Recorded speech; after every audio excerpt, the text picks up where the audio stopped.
Time to talk with Yashonath. Elections లో మీరు ఇంత పెద్ద మెజారిటీ వస్తుందని మీరు ఊహించి ఉంటారు. ఎందుకంటే ఎక్కువ ఆంధ్రాస్ డామినేషన్ ఇట్లా ఉంది. మరి తెలంగాణ ఉద్యమంలో ఆంధ్ర వాళ్ళు అని చెప్పేసి అని సెటిలర్లు అని చెప్పిన వాళ్ళు ఆంధ్ర వాళ్ళ మనసు ఎలా చూరగొనగలిగారు? చూసిన ప్రభుత్వం వచ్చిన తర్వాత గత్యంతరం లేక ఓటేసారా?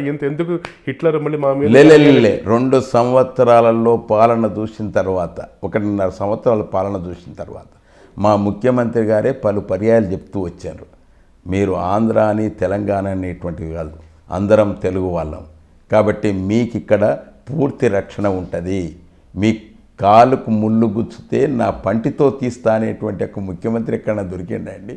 కాబట్టి వారికి ఆ నమ్మకం కలిగింది, కేసీఆర్ వల్లనే ఏదైనా సాధ్యమవుతుంది, కాబట్టి మాకు పూర్తి రక్షణ ఉంటుందని భావించే ఇలా గ్రేటర్ హైదరాబాద్ మున్సిపల్ కార్పొరేషన్ ఎన్నికలలో అసలు ఎన్నడన్నా ఇంత మెజారిటీ వచ్చిందా అండి?